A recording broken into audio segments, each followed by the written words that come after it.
Smart homes అదుర్స్ reality రంగంలో సరికొత్త విప్లవం హోమ్ ఆటోమేషన్ గురించి పూర్తి వివరాలకు చదవండి రేపటి సాక్షి దినపత్రిక. రెండోది, మీ నానాజీ తప్పు పని చేశాడు, కేసు రిజిస్టర్ చేసి అరెస్ట్ చేయి. ఈ రెండూ చేసిన రోజున నువ్వు నిజమైన దైవభక్తి ఉన్నవాడని నమ్ముతాం. లేకపోతే ఇది కూడా చంద్రబాబు లాగా నాటకం అనుకోవాల్సి ఉంటుంది. దయచేసి ఆలోచించమని గౌరవనీయులైన డిప్యూటీ సీఎం గారైన పవన్ కళ్యాణ్ గారు, అదేం షూటింగ్ అది, హరిహర వీరమల్లు షూటింగ్లో పాల్గొంటున్న మీకు నమస్కరించి వినయంగా ప్రార్థిస్తున్నాను. అయ్యా, ఈ కార్యక్రమాలు చేయండి తప్ప ఊరిని ఆవేశపడమాకండి. అదేమంటే దీక్షలో ఉండి కూడా మా మీద ఆవేశపడిపోతున్నారు. అసలు సరుకు లేనప్పుడు ఎక్కువ ఆవేశం వస్తుంది. నిజంగా నిరూపించే దమ్ముంటే ఆవేశం రాదు. ఆరోపణ కూడా విపరీతమైన ఆరోపణలు. ధర్మారెడ్డి గారి మీద ఆరోపణ, సుబ్బారెడ్డి గారి ఆరోపణ, మరి మా కరుణాకర్ రెడ్డి గారి మీద ఆరోపణ, జగన్మోహన్ రెడ్డి గారి మీద ఆరోపణ. అయినా మాకు ఆయనకేం పెద్ద మాకేం కోపాలు లేవని. కోపాలు లేకపోతే ఇదేం పని? ఎక్కడో మీకు అంతర్గతంగా ఏదో కక్ష పెట్టుకున్నారయ్యా. కక్షను వదిలేయండి. చంద్రబాబు వదలడుగా, మీరన్నా వదలండి. ఒక మంచి, ఎందుకంటే భవిష్యత్తు కలిగిన నాయకులు కదా, ఇప్పుడే డిప్యూటీ సీఎం అయ్యారు. భవిష్యత్తులో ఏమవుతారో చెప్పలేం కదా.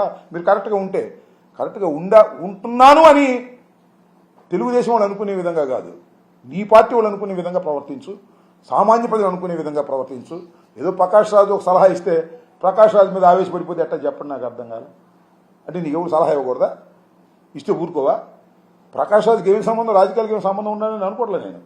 Is an actor like you, is a nice actor like you, like your brother. ఏదో చనువు తీసుకొని ఒక ట్వీట్ చేశాడు సమాజ శ్రేయస్సు గురించి, దానికి ఆవేశపడిపోయి ప్రకాష్ రాజు అంటే ఏంటి, ఇది ధర్మం కాదు అనేది ఒకసారి ఆలోచించవలసిందిగా నేను కోరుతున్నాను.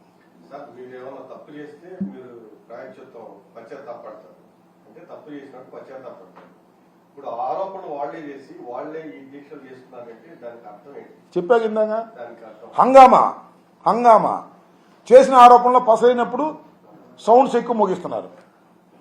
మంచి సింగర్ అయితే తక్కువ సౌండ్లో ఉంటుంది. నాలాంటోడు పాటలు పాడటం మొదలయ్యాడుకో దరువులు ఎక్కువ అవుతాయి, ఎందుకంటే సరుకు లేదు కాబట్టి. ఆయనకి వదిలేద్దాం. పవన్ కళ్యాణ్ గారికి, ఆంజనేయ స్వామి భక్తులైనటువంటి శ్రీ పవన్ కళ్యాణ్ గారికి మీరు అడిగిన ప్రశ్నకి 11 రోజులు ప్రాయచిత్త దీక్ష అని చెప్పి సినిమా షూటింగ్లో పాల్గొనడం తప్ప రైటా? ఆయనకే వదిలేద్దాం, పాల్గొమను. ఇప్పుడు అది ఆయన విఘ్నతకే వదిలేసే ప్రశ్న తప్ప మళ్ళీ గొడవ పెట్టుకోమని మీ సంగతి తెలుపుతా అంటున్నాడు. ఎందుకు వచ్చిన గొడవ బాబు మాకు? ఇప్పుడు ఆయనతో మేము ఎక్కడ గొడవ పెట్టుకోం. హరిహర వీరమల్లు ఆయనతో గొడవ పెట్టుకోగలం మేము? తిరుపతి లాంటి అపవిత్రమైన ఆరోపణ చేస్తే కమ్యూనల్ టెన్షన్స్ ఎందుకు వస్తాయి ఈ దేశంలో? కమ్యూనల్ టెన్షన్స్ కాదు నేనేదంటే, ప్రకాష్ రాజ్ గారు అదే కదా ట్వీట్ చేసిన దాంట్లో. నో, ఇప్పుడు ఆల్రెడీ ఏం చెప్పాడు ఆయన ఉద్దేశం అది. ఎందుకు వస్తే ఆయన అడగాలి మీరు. మీరేం చెప్పారు? నేనా ఖచ్చితంగా హిందుత్వాన్ని రెచ్చగొడుతున్నప్పుడు ఏమన్నాడు? నేను ఒక మాట చెప్తానబ్బా నాగరాజు, ఇదే క్రిస్టియన్ దేవాలయాలు జరిగితే ఊరుకుంటారా అంటే ఏంటిది? What is this? What this? Pawan Kalyan అనడం లేదు నిన్న ఆంధ్రప్రదేశ్లో మెయిన్ హెడ్డింగ్ వచ్చింది రాలేదా?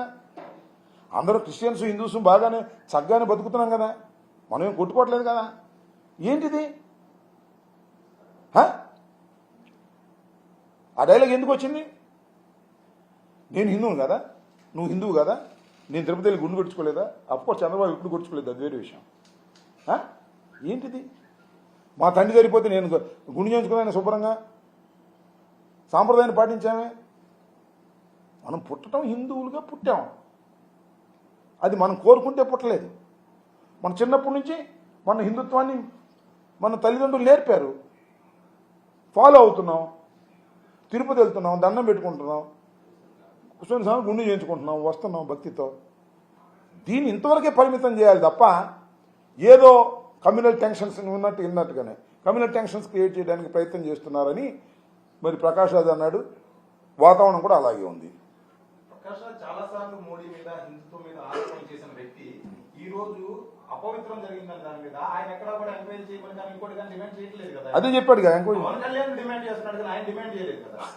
ఆయన నాగరాజు నువ్వు పొరపాటు పడుతున్నావు. పవన్ కళ్యాణ్ గారు మీరు సీఎంగా ఉన్న స్టేట్లో ఇలా జరిగింది కాబట్టి మీరు దీని మీద కరెక్ట్ ఎంక్వైరీ చెయ్యండి అని డిమాండ్ కాదు, రిక్వెస్ట్ అడిగాడు తప్ప. డిమాండ్ చేసాం, రిక్వెస్ట్ అడిగాడు. I'm supporting him though I'm not connected with him. చాలా స్టేట్స్ లో ఆల్రెడీ కమ్యూనల్ ఇష్యూస్ ఉన్నాయి.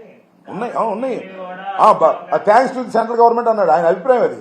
సెంట్రల్ గవర్నమెంట్ వల్ల చాలా రాష్ట్రాలు ఇప్పటికే కమ్యూనల్ డిస్ప్యూట్స్ ఉన్నాయి, మళ్ళీ ఎందుకు రైజ్ చేస్తామని చెప్పాడు. దాన్ని నేను సమర్థిస్తున్నాను అనుకోమాకండి, ఆయన భావాన్నంతా సమర్థించడంలా. బట్ సీఎంగా ఉన్న నీ రాష్ట్రంలో జరిగితే నువ్వు ఎందుకు హంగామా చేస్తున్నావు, విచారణ జరపచ్చు కదా అన్నాడు. I'm also agreeing that.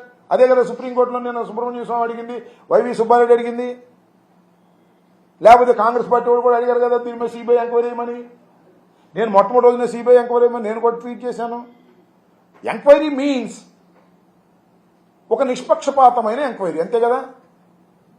నేను మా అనిల్తో వేసి ఎంక్వైరీ చేస్తానంటే ఏంటిది, మా డిఐతో చేస్తాను, మా సిఐతో చేస్తాను, లేదా నా గన్మ్యాన్తో చేస్తాను. What is this? మీరు గతంలో కూడా పుట్టా సుధాకర్ యాదవ్ కి టీటీడీ చైర్మన్ ఇచ్చినప్పుడు అతని హిందుత్వం మీద, అతను క్రిస్టియానిటీని ఫాలో అవుతున్నాడని చాలా ఆరోపణలు మీ పార్టీ నేను అనేది ఏంటంటే నాగరాజు, గతంలో అనేక ఆరోపణలు ఉన్నాయి, అది కాదు ఇక్కడ. ఇది చాలా చాలా వైల్డ్ ఎలిగేషన్. ఒకప్పుడు మీకు గుర్తుందా, ఇప్పుడు హోంమంత్రి గారు ఆమెని టీడీ బోర్డు మెంబర్గా వేస్తే ఆమె హిందూ కాదని చెప్తే ఆమె తప్పించారు. జరుగుతూ ఉంటాయి. నేను ఏంటంటే అది అంత పవిత్రంగా భావించేటటువంటి ఒక మతపరమైనటువంటి అంశం. ఆ రోజున చాలా ఆరోపణలు ఉండొచ్చు. ఇవాళ జరుగుతున్న ఆరోపణ నేను అడుగుతుంది రెండు పాయింట్స్. ఆ 2 పాయింట్స్ చుట్టూ తిరుగుదాం. ఏంటది? ఇందాక ఆయన అన్నట్టు మనం ప్రైవేట్ టాక్లో పింక్ డైమండ్ పోయింది కాదని అప్పుడు మీరు చేశారు కదా, ఓహో అప్పుడు పింక్ డైమండ్ పోయిందని మేము చేశాం కాబట్టి ఇప్పుడు నెయ్యిలో ఆవు కొవ్వు ఉందని లేదా జంతువు కొవ్వు ఉందని ప్రచారం చేసి దేశంలో ఉన్నటువంటి భక్తులందరినీ బాధ పెడతామంటావా? That is a different matter. ఎవడు వాడుకుంటాడు నాశనం అయిపోతాడు సింపుల్గా. ఎవడు వాడుకుంటే అడుగు, నువ్వు కంకులు చేయమాక, మేము వాడుకుంటున్నామని మేము ఒప్పుకోవట్లేదండి. ఎవడు రాజకీయాలకి దేవుణ్ణి వాడుకుంటే వాడు సర్వనాశనం అయిపోతాడు. మా కరుణాకర్ రెడ్డి చెప్పాడు కదా, దీనిలో ఏదైనా తప్పు జరిగితే నెత్తుని గొక్కుకు మా కుటుంబం మొత్తం చచ్చిపోవాలి అని. పెడతారుగా, పెట్టకపోతే వాడి ఉద్యోగం పోద్ది. ఎవడు అక్కడ సిఇఓ డిఐజీని ఎవడు ఉన్నాడు కదా, వాడి ఉద్యోగం పోద్ది. ఇవాళ ఇక్కడ వెళ్ళి ఈయనకి అడిగాడుగా, ఈయనకి అడిగి రాజకీయ విమర్శలు చేశాడుగా, ఆయన మీద కేసు పెట్టరు ఉప ముఖ్యమంత్రి. రేపెళ్ళి నేను మనవి చేస్తున్నా, రేపు 2వ తారీఖున వెళ్తున్నట్టున్నాడు. రేపెళ్ళి తిరుపతిలో ఇవాళ కరుణాకర్ రెడ్డి గారు రాజకీయ వ్యాఖ్యలు చేశాడని కేసు పెట్టారు కదా. గౌరవ్ పవన్ కళ్యాణ్ గారు, డిప్యూటీ సీఎం గారు రేపెళ్ళి రాజకీయ వ్యాఖ్యలు చేయకోకుండా వస్తారా? నాకు అనుమానం. రాజకీయ వ్యాఖ్యలు చేస్తే కేసు పెడతారా? ఈ 2 ప్రశ్నలు. రాజకీయ వ్యాఖ్యలు చేయకుండా వస్తారా? కరుణాకర్ రెడ్డి ఓ పక్కన పెడదాం, ఈయన ఓ పక్కన పెడదాం. రేపు ఇవాళ కరుణాకర్ రెడ్డి కొండ కింద ఉన్నాడు, వెళ్ళాడు. పవన్ కళ్యాణ్ గారు దుర్గమ్మ కొండ కింద ఉన్నాడు, వెళ్ళాడు. అంతేగా. అక్కడ అమ్మవారు, అక్కడ దైవం వెంకటేశ్వర స్వామి వెళ్ళాడు. ఆయన అందుబాటులో ఉన్న చోట ఆయనకి వెళ్ళాడు, ఈయన అందుబాటులో ఉన్న చోట ఈయనకి వెళ్ళాడు. ఈయన ఏం చేశాడు, ఆయన ఏం చేశాడు, కంపేర్. సింపుల్. వెంకటేశ్వర స్వామి అయినా, కనకదుర్గ అయినా, అమ్మవారైనా కంపేర్ చేయండి, పక్కన పెట్టండి. ఎవరు రాజకీయ వ్యాఖ్యలు చేశారో.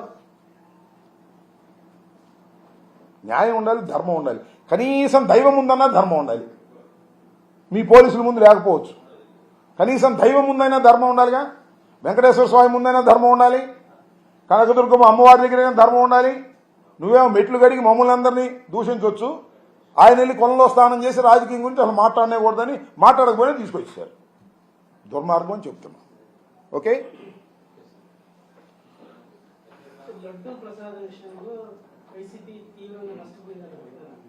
ఎవరు? లడ్డూ ప్రసాదం విషయంలో నారా చంద్రబాబు నాయుడు గారు మహాపాపం చేశాడు. దానికి మూల్యం చెల్లించక తప్పదు.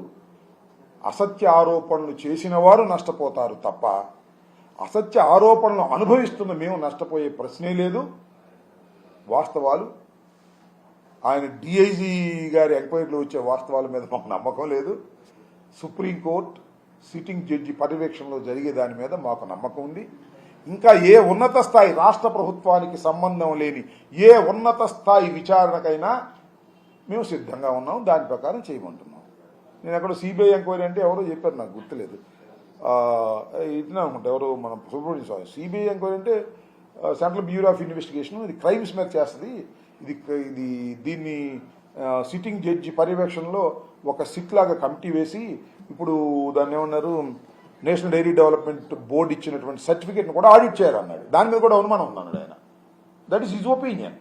మేబీ దాన్ని కూడా ఆడిట్ చేయమని, అది కూడా ఫాల్స్ ఏమో.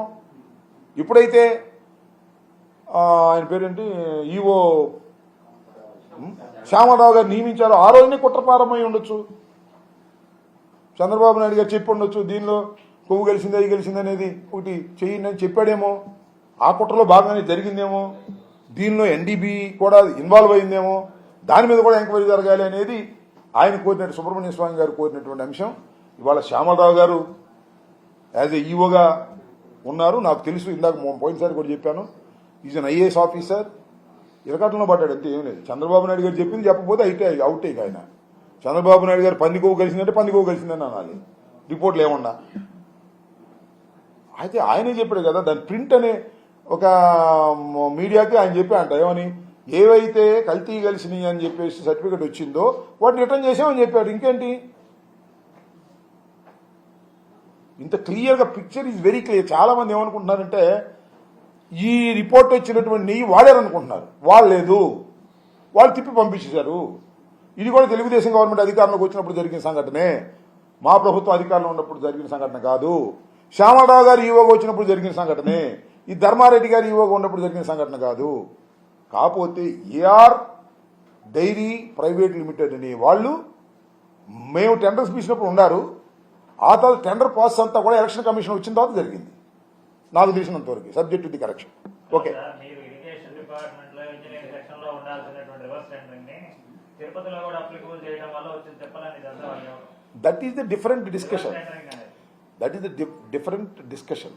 ఏంటి, తిరుమల తిరుపతి దేవస్థానం యొక్క సొమ్ముని ఖచ్చితంగా చక్కగా ఉపయోగించాలనుకోవడం తప్పెలవుతుంది. నిబంధనలు మార్చారు కదా సార్, చాలా నిబంధనలు టైట్ చేశారు. ఏం మార్చారు చెప్పు, టైట్ చేశారు. 3 ఏళ్ళు ఎక్స్పీరియన్స్ ఉండాలి డైరీ. Not correct. నాకు తెలిసినంత వరకు నిబంధనలు చాలా టైట్ చేశారు ఉన్న నిబంధనల కన్నా. ఏదైనా ఒకటి మాట చెప్తాను నాగరాజు, ఏదైనా నిబంధనలు సెలెక్ట్ చేసిన తర్వాత వాడు నెయ్యి తీసుకొస్తే పట్టుకోవాల్సింది ఎవరు? వెంకటేశ్వర స్వామి కాదు, నేనేం కాదుగా, మా ప్రభుత్వం కాదుగా, శ్యామలరావేగా. పట్టుకుని పంపించాడుగా, అయిపోయింది లడ్డూలో కలిపారు. ఎంత దుర్మార్గం అంటే అయోధ్య రామాలయానికి పంపిన 1000 లడ్డూల్లో కూడా